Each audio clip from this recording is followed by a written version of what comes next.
وہ سارے جو پی ایم ایل این کے چاہنے والے ہیں اوورسیز وہ کہاں ہوتے ہیں؟ کیونکہ ہم نے تو ویڈیوز میں دیکھا کہ نواز شریف ایک جنیوا کی سڑک پہ چل رہے تھے، وہاں صرف 4 لوگ کھڑے ہوئے تھے پی ایم ایل این کے۔ اب آپ دیکھیں نا غریدہ، اگر ایک شخص اٹھ کے گالی دے دیتا ہے کسی کو، یہ کوئی مشکل کام ہے برطانیہ کے اندر جہاں پہ سپیکر کارنرز پہ جا کے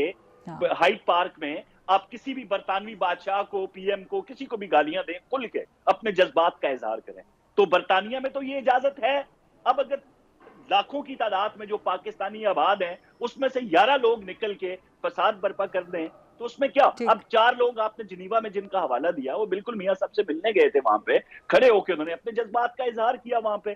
تو اگر جلسہ کریں میاں نواز شریف یہاں پہ، یا جس طریقے سے یہ احتجاج کی کال دیتے ہیں اس طرح اگر ایک بندوں کو اکٹھا کرنے کا اعلان کیا جائے تو آپ کو یقیناً پی ایم ایل این کی پاور نظر آئے گی۔ لیکن بدقسمتی سے، میں اس کو بدقسمتی اس لیے کہہ رہا ہوں غریدہ کہ بارہا پی ایم ایل این کے جو کارکنان ہیں برطانیہ کے اندر، میں نے ان کو میاں نواز شریف کی منتیں کرتے ہوئے دیکھا کہ میاں صاحب آپ ہمیں اجازت دیں، جو لوگوں کی جو ان کی سرپرستی کر رہی ہیں، عمران خان صاحب کی جو سابقہ اہلیہ ہیں ان سے ان کی ملاقاتیں ہوتی ہیں، ہمیں ان کے گھروں کے باہر احتجاج کرنے دیں، اور ہر دفعہ میاں صاحب نے ان کو روکا۔ اچھا، اگر اس طرح کی لیڈرشپ ہماری یہ تو بڑی بات ہوتی بتا رہے ہیں آپ، یہ تو بڑی بات بتا رہے ہیں آپ۔ یہی میں آپ کو کہہ رہا ہوں، بارہا میاں نواز شریف کو کارکنان جو پی ایم ایل این کے اندر ہے انہوں نے منتیں کی، میں نے خود دیکھا۔ اچھا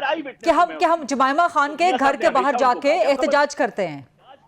ہم بھی جس طرح یہ آپ کے گھر کے باہر آتے ہیں ہم ان کے گھروں کے باہر جاتے ہیں، اور میاں صاحب نے ان کو روکا۔ تو اب اس طرح کی سیاست ہم کرنا نہیں چاہتے، ورنہ کیا ہے جو میں ذرا اس پہ عطا اللہ خان صاحب کا ذرا کمنٹ لے لوں کیونکہ یہ بڑی بات کر رہے ہیں آپ۔ عطا اللہ خان صاحب، یہ جو آپ کے ایسوسیٹڈ جو لڑکے وڑکے جو یہ کر رہے ہوتے ہیں، جو فارغ قسم کے ہوتے ہیں جن کا کوئی کام کاج نہیں ہے برطانیہ کے اندر، تو جو کوثر بات بتا رہے ہیں کہ اگر وہ بھی شروع کر دیں، وہ کہہ رہے ہیں کہ جی ہمارے مطابق تو نواز شریف نے روک کے رکھا ہوا ہے، تو پھر تو یہ سب کے گھروں کے باہر، پھر تو جمائمہ خان کے گھر کے باہر بھی کام شروع ہو سکتا ہے۔ یہ دیکھیں، سب سے پہلے تو یہ ہے کہ ان کے سپورٹر ہم نے دیکھ لیے، وہ 4 لوگ جس کا آپ نے ذکر کیا۔ اگر اتنے بڑے لوگ ہیں تو میاں صاحب کی محبت میں تو لندن کی سڑکوں پہ لوگ نکلنے چاہیے۔ وہ کہہ رہے ہیں کام کرنے والے لوگ ہیں نا، فارغ لوگ نہیں ہیں، کام پہ ہوتے ہیں اپنے۔ تو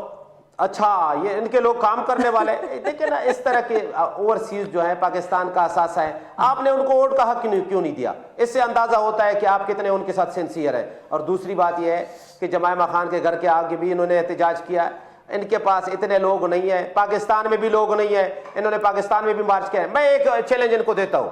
مجھے بتائیں نا، ہمیں نکلنے دیں، آزادی دیں، آزادی کا تو حق ہے، مطلب ہم احتجاج کر سکتے ہیں، آپ ہمیں آزادی دیں، ہم پورا پاکستان، کل آپ کو پورا پاکستان سڑکوں پہ نہ ہوا 24 کو، تو جو چور کی سزا وہ میری سزا۔ یہ نہیں، دیکھیں اس طرح سے نہیں ہوتا۔ لندن میں بھی آپ ذلیل ہو رہے ہیں،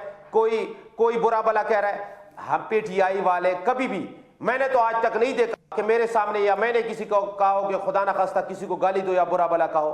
احتجاج کرتے ہیں، لوگوں کو خود ان پہ غصہ ہے۔ کوثر کہہ رہے ہیں کہ ہمارا ایسا طرز سیاست نہیں ہے اس لیے آپ لوگ بچے ہوئے ہیں، لیکن اسی پوائنٹ پہ ان کا طرز سیاست میں بتاؤں نا، ان کا طرز سیاست 90 سے لے کر جو بی بی کے ساتھ انہوں نے کیا۔ اچھا، میرے پاس ٹائم ختم ہو رہا ہے، اب آپ یہ چارج شیٹ لگائیں گے تو جواب میں کوثر صاحب کو بھی مجھے ٹائم دینا پڑے گا، تو ذرا اجازت دیں عطا اللہ خان صاحب اس کو یہاں پہ ریپ اپ کر لیں۔